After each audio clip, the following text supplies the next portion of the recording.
Hello बच्चों, क्या हाल है। तो बच्चों, हम कर रहे थे क्लास 12th मैक्रो इकोनॉमिक्स का chapter number 2, some basic concepts of macro economics. इसके हम लास्ट 2 पार्ट में ग्रोस इन्वेस्टमेंट और नेट इन्वेस्टमेंट तक देख चुके हैं। उसके आगे के टॉपिक्स को हम आज डिस्कस करने वाले हैं और हाँ, आज ही इस चैप्टर को खत्म भी करने वाले हैं। ठीक है, तो आज जो हमारा सबसे पहला टॉपिक आता है वो आता है स्टॉक एंड फ्लो कॉन्सेप्ट। देखो, सबसे पहले क्या है, stock is a quantity measured at a particular point of time. यानी कि स्टॉक क्या होता है कि ऐसी क्वांटिटी जो किसी एक पर्टिकुलर पॉइंट ऑफ टाइम पे मेजर करी जाती है। अभी समझाता हूँ क्या होता है। देखो, और नीचे क्या आता है, फ्लो। फ्लो क्या होता है, it is a quantity measured over a specified period of time. यानी कि अगर कोई भी एक ऐसी चीज़ है जिसे हम एक पर्टिकुलर पॉइंट ऑफ टाइम पे मेजर कर रहे हैं तो वो स्टॉक है, और अगर हम किसी चीज़ को एक पीरियड के बाद मेजर कर रहे हैं तो वो क्या हो जाता है, फ्लो कॉन्सेप्ट। अब इस चीज़ को ना एक एग्जाम्पल से समझते हैं। पहले स्टॉक और फ्लो कॉन्सेप्ट को अच्छे से समझने के लिए मैंने आपके लिए यहाँ पे 2 एग्जाम्पल ड्रॉ करे हैं। अपनी 11th में याद है आपको, जब फाइनल अकाउंट्स करा होगा अकाउंट्स में, तो उसमें ना आपको P&L अकाउंट, बैलेंस शीट बनाने को मिलती थी। तो जो प्रॉफिट एंड लॉस अकाउंट होता था, P&L अकाउंट, उसके ऊपर आपने कभी ध्यान दिया है, यहाँ पे लिखा रहता था फॉर द ईयर एंडेड 31 मार्च, और जो भी ईयर होता था। यहाँ पे जो फॉर द ईयर एंडेड का मतलब क्या होता था, यानी कि जो भी हमारा प्रॉफिट निकलेगा वो पूरे 1 साल का होने वाला है, यानी कि 1 अप्रैल से 31 मार्च तक का होने वाला है। और जिस भी चीज़ में कोई भी पीरियड जुड़ जाए, यानी कि P&L अकाउंट हमारा क्या बता रहा है कि 1 साल का पूरा पीरियड है, उस 1 साल के पीरियड में हमने क्या क्या करा है वही चीज़ तो बता रहा है P&L। तो अगर किसी भी चीज़ में पीरियड जुड़ जाता है ना, ये जैसे ईयर, यहाँ पे पूरा 1 साल जुड़ गया, तो इस चीज़ को बोला जाता है फ्लो। ठीक, वही बैलेंस शीट में देखा आपने क्या होता है, बैलेंस शीट एज एट 31 मार्च 2024। ठीक है, यानी कि बैलेंस शीट जो है पूरे साल का डेटा नहीं बताती, हमें बताती है कि 31 तारीख को हमारे बिजनेस की क्या पोजीशन है। और यानी कि अगर हम किसी पर्टिकुलर पॉइंट ऑफ टाइम पे किसी भी चीज़ को मेजर कर रहे हैं तो उसका मतलब क्या होता है, स्टॉक कॉन्सेप्ट। ठीक, यानी कि बैलेंस शीट क्या है, एक स्टॉक कॉन्सेप्ट है, तभी तो वो हमें एक पर्टिकुलर पॉइंट ऑफ टाइम यानी कि 31 तारीख को हमारे बिजनेस की क्या पोजीशन है वो बता रही है। वही P&L क्या बताता है कि पूरे साल में हमने कितना पैसा कमाया, इसलिए वो क्या होता है, फ्लो कॉन्सेप्ट। इतना क्लियर सबको। अब इसका एक छोटा सा एग्जाम्पल और लिया है। मान के चलते हैं दिल्ली से मुंबई का जो डिस्टेंस है 500 किलोमीटर, मैंने अज्यूम कराया बस ये। ठीक है, और जो हमारी कार की स्पीड है वो है 100 किलोमीटर पर आवर। अब एक चीज़ बताओ यार, यहाँ से दिल्ली से जो मुंबई का डिस्टेंस है, क्या 1 घंटे बाद चेंज हो जाएगा? ऐसा थोड़ी होगा कि अभी अगर 500 है 1 घंटे बाद 600 हो जाएगा। नहीं होगा ना, ये डिस्टेंस तो सेम रहने वाला है ना, चाहे मैं एक पर्टिकुलर पॉइंट ऑफ टाइम या अभी देखूँ या आगे कभी देखूँ, डिस्टेंस तो सेम ही रहने वाला है। बट कार की जो स्पीड है वो चेंज होती रहेगी। जैसे भी देखा होगा आपने जो कार वगैरह, बाइक वगैरह में स्पीड होती है वो 100 kilometre per hour, 50 kilometre per hour के हिसाब से दिखाई जाती है। यानी कि यहाँ पे जो 100 किलोमीटर वो 1 घंटे में जाएगी, यानी कि यहाँ पे 1 घंटे का पीरियड जुड़ गया, तो ये कार की स्पीड क्या है, फ्लो। बट ये जो डिस्टेंस है ये क्या होगा, स्टॉक कॉन्सेप्ट। आई होप कि आपको ये अच्छे से समझ आया होगा। तो एक बार और रीड लेते हैं इनकी। Stock is a quantity measured at a particular point of time. यानी कि स्टॉक क्या है, एक ऐसी क्वांटिटी जो एक पर्टिकुलर पॉइंट ऑफ टाइम पे मेजर करी जाती है, जैसे आपने बैलेंस शीट पे अभी देखा था। ठीक, वही क्या फ्लो क्या होता है, flow is a quantity measured over a specified period of time. जैसे P&L अकाउंट पे देखा था और वो कार की स्पीड पे देखा था हमने। ठीक, और इसके कुछ एग्जाम्पल भी है, जैसे वेल्थ हो गया यानी कि संपत्ति, लेबर फोर्स हो गया, कैपिटल हो गया, सप्लाई ऑफ मनी, ये सब क्या होते हैं, स्टॉक के कौन एग्जाम्पल हो जाते हैं। वहीं फ्लो के क्या होते हैं, income, capital formation, interest on capital, ये सब क्या हो जाते हैं, फ्लो कॉन्सेप्ट के एग्जाम्पल हो जाते हैं। आई होप कि इतना आपको क्लियर हुआ होगा। तो बच्चों, अब जो अगला टॉपिक आता है वो आता है 4 सेक्टर ऑफ द इकोनॉमी। देखो, इकोनॉमी में अगर कुछ भी एक्टिविटी होगी ना तो वो 4 सेक्टर के थ्रू ही हो सकती है। सबसे पहले आता है house hold sector, producer sector, government sector और एक्सटर्नल सेक्टर। सबसे पहले देखो हाउस होल्ड सेक्टर, इकोनॉमी में कौन कौन सी एक्टिविटी कर सकता है। देखो, जितनी भी कंजम्पशन से रिलेटेड एक्टिविटी होती है ना, यानी कि सी से डिनोट कर देते हैं कंजम्पशन से रिलेटेड जितनी भी एक्टिविटी है वो कौन करेगा, हाउस होल्ड।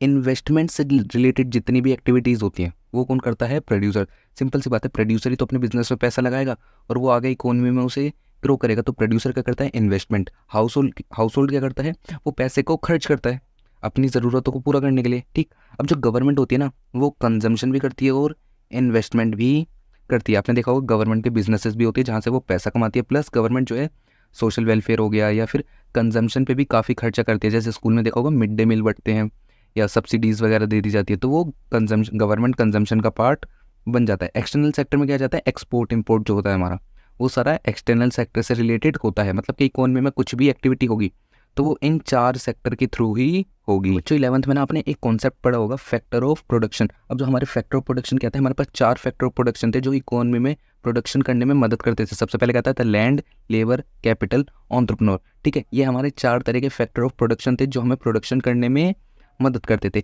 अब एक चीज़ आती है कि हाउस होल्ड जो होता है ना, हाउस होल्ड सेक्टर, ये क्या होता है, owner of factor of production, यानी कि फैक्टर ऑफ प्रोडक्शन का ओनर कौन होता है? House hold. देखो क्यों, अगर हमारे फैक्टर ऑफ प्रोडक्शन में सबसे पहले क्या आता है? लैंड।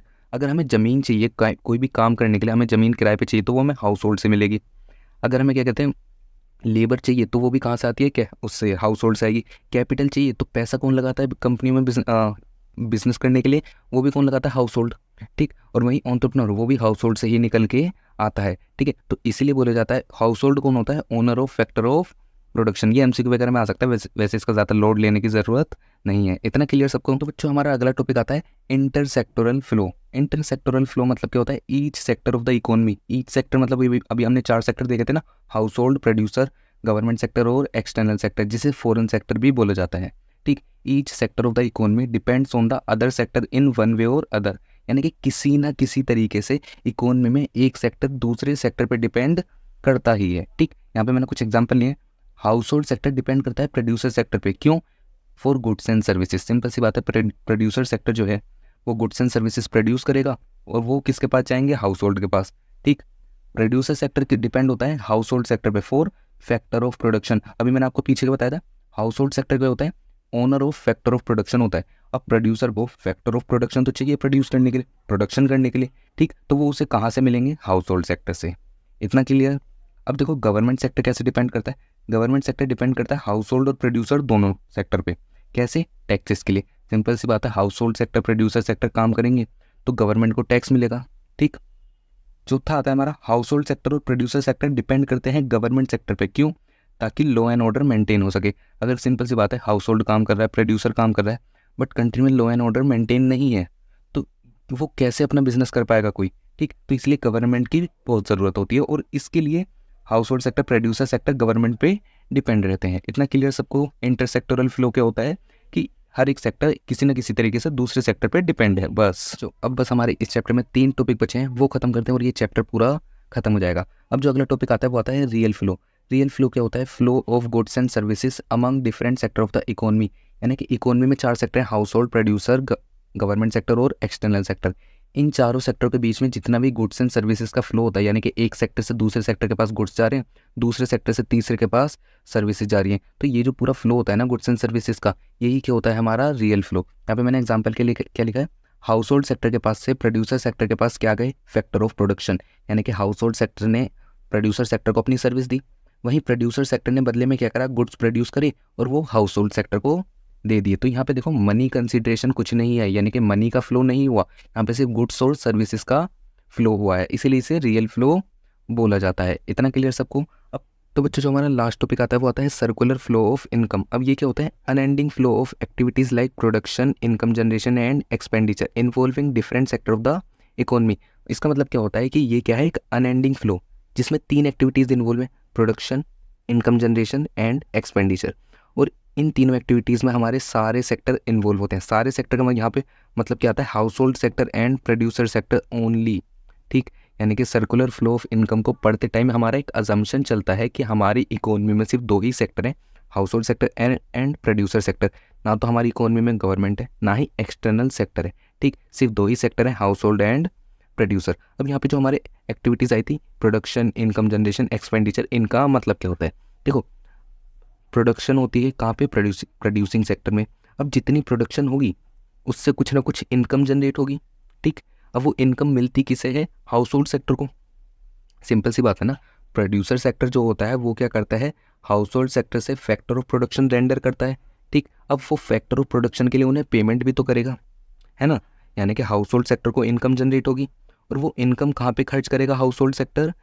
क्या कहते हैं, जो भी प्रोड्यूसर सेक्टर ने गुड्स एंड सर्विसेज प्रोड्यूस करे होंगे उनके लिए वो खर्च करने वाला है। जैसे आपने इधर देखा था, हाउस होल्ड सेक्टर ने प्रोड्यूसर सेक्टर को क्या दिए? Factor of production. Factor of production producer sector के पास से क्या आ गए? हाउस होल्ड सेक्टर के पास गुड्स। ठीक, तो ये पूरा एक खर्चा सर्कल चल रहा है जहाँ पे सबसे पहले क्या हो रही है? प्रोडक्शन हो रही है, जिससे हाउस होल्ड सेक्टर की क्या होती है? Income generate. और वो हाउस होल्ड सेक्टर क्या करता है फिर?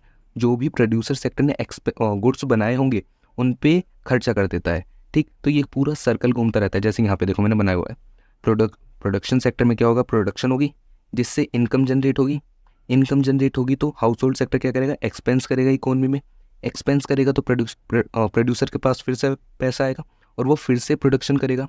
ठीक, फिर से प्रोडक्शन करेगा तो हाउस होल्ड सेक्टर की इनकम फिर से जनरेट होगी, हाउस होल्ड सेक्टर की इनकम फिर से जनरेट होगी तो वो फिर से एक्सपेंस करेगा और ये सर्कल पूरा ऐसे ही घूमता रहेगा। तो यही होता है हमारा circular flow of income. I hope कि आपको क्लियर हुआ होगा। हमारी सर्कुलर फ्लो ऑफ इनकम के हमारे 3 फेजेस है। Production of goods and services यानी कि सबसे पहले फेज में क्या था, प्रोडक्शन हो रही है गुड्स एंड सर्विसेज की। दूसरा इनकम जनरेशन यानी कि सेकंड फेज में क्या हो रहा है, इनकम जनरेट हो रही है। तीसरा फेज क्या है, डिस्पोजल या एक्सपेंडिचर यानी कि यहाँ पे क्या हो रहा है, इनकम का एक्सपेंडिचर करा जा रहा है। इतना क्लियर सबको।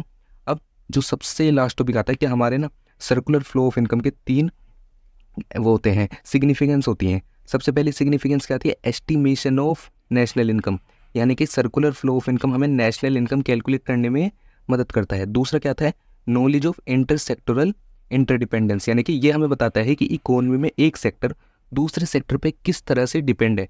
जैसे देखो प्रोड्यूसर सेक्टर यहाँ पे हाउस होल्ड सेक्टर पे डिपेंड था, जब ही तो हाउस होल्ड ने फैक्टर प्रोडक्शन भेजे, और हाउस होल्ड सेक्टर डिपेंड था प्रोड्यूसर सेक्टर पे किसके लिए, गुड्स एंड सर्विसेज के लिए। इतना क्लियर सबको। तो बच्चों यहाँ पे आपका पूरा चैप्टर खत्म हो जाता है, सेकंड चैप्टर। आई होप कि आपको सारे टॉपिक अच्छे से क्लियर होंगे। और किसी ने भी अगर फर्स्ट एंड सेकंड पार्ट नहीं देखा होगा उसकी लिंक डिस्क्रिप्शन में मिल जाएगी। बाकी की ये जितने भी नोट्स हैं ये भी साथ के साथ डिस्क्रिप्शन में आपको मिल जाएंगे। तो बस एक बार जाके नोट्स से पढ़ना, बुक से रिवाइज करना और आपका ये पूरा चैप्टर अच्छे से क्लियर हो जाएगा। तो बच्चों अब हम मिलेंगे सीधा नेक्स्ट वीडियो में, जिसमें हम chapter number 3 and chapter number 4 को स्टार्ट करने वाले हैं और पूरी नेशनल इनकम को अच्छे से कवर करने वाले हैं। चैप्टर नंबर 3 चैप्टर नंबर 4 एक साथ ही स्टार्ट करेंगे, ठीक है, क्योंकि वो दोनों ही नेशनल इनकम के ऊपर बात करते हैं, तो दोनों को एक साथ खत्म करेंगे। ठीक, तो मिलते हैं सीधा अगली वीडियो में, तब तक के लिए बाय बाय।